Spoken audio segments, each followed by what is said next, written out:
le management dans un monde incertain. Et ce podcast est là pour vous donner des clés pour réduire les freins au changement. Aujourd'hui, cet épisode s'inscrit dans la thématique de la vision et de son partage.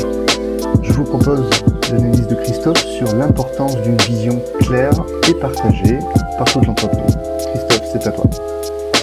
Merci Paul, bonjour à tous et bienvenue.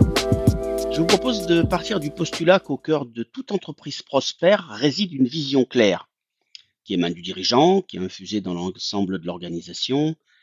Elle doit incarner une ambition profonde, une direction stratégique à long terme et un sens du pourquoi. Pourquoi en 2 mots. L'objectif, bien motiver et unir les collaborateurs. L'architecte de cette vision, c'est le dirigeant.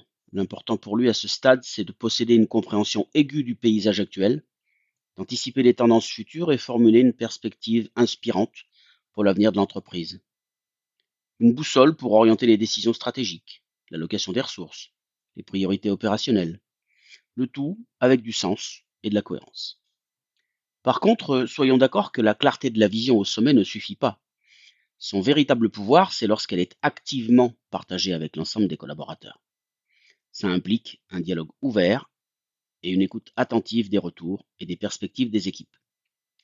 L'objectif est d'obtenir l'engagement et la motivation et faire des collaborateurs des moteurs.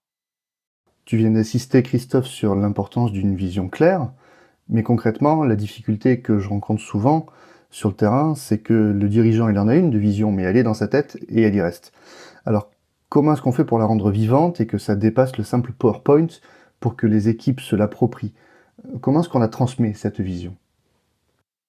Bien sûr, Paul, l'explication de cette vision doit être très précise, pas seulement partagée au risque de rester abstraite et difficile à traduire en actions concrètes, mais expliquée de manière claire et accessible. C'est la responsabilité du dirigeant et du management. Traduire la vision en objectifs stratégiques précis, en initiatives tangibles et en indicateurs de performance mesurables. Expliquer le pourquoi, je le répète encore une fois, pourquoi en 2 mots. Derrière la vision, expliquer aussi les bénéfices attendus pour l'entreprise, les clients et les collaborateurs eux-mêmes. Utiliser des exemples concrets, des analogies, des récits pour rendre la vision plus vivante et que chacun s'y retrouve. Ça devient un puissant levier d'engagement et d'initiative. Cette compréhension favorise une culture de la responsabilité, de la confiance, de la collaboration. Au-delà des mots, qui peuvent paraître comme un cours magistral, je vous engage à réécouter attentivement chaque morceau de ce podcast. Il est très lourd de sens et comme vous le savez, il fera, dans les saisons à venir, l'objet de nombreux autres podcasts très opérationnels, cette fois-ci sur le comment on peut faire tout ça. Et je vois au quotidien, moi, des entreprises qui travaillent beaucoup, mais sans cap vraiment net, et c'est épuisant pour tout le monde.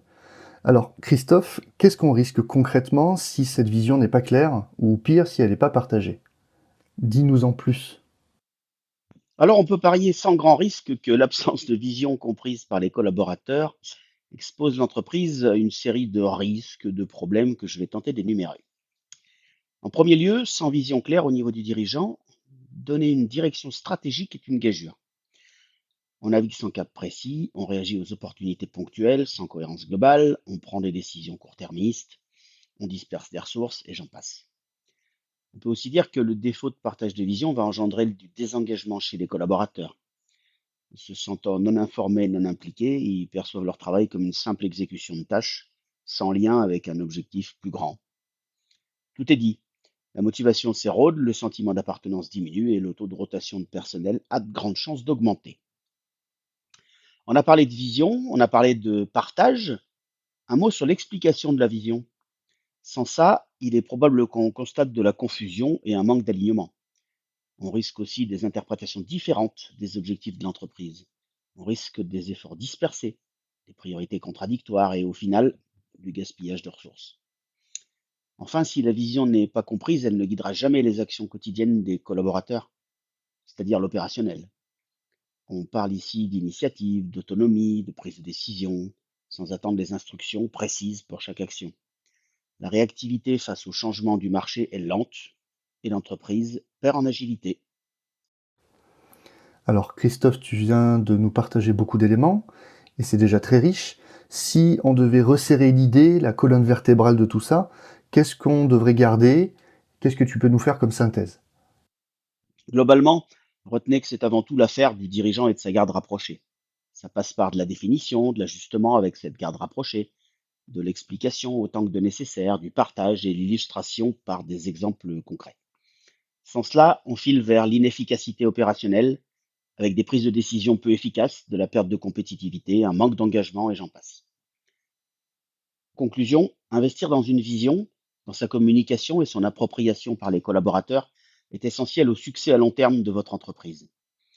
Pour faire le lien avec le thème de la réduction des freins au changement, tout ce que nous venons d'évoquer n'est qu'un petit morceau de ce qui conduit à cette résistance. Et n'oubliez jamais, votre entreprise fonctionne aujourd'hui, alors ne cassez rien. Ajustez seulement quelques détails essentiels et si ce court développement a éveillé chez vous une idée ou une action immédiate, alors nous avons atteint notre objectif. Et surtout, faites-vous confiance. À bientôt.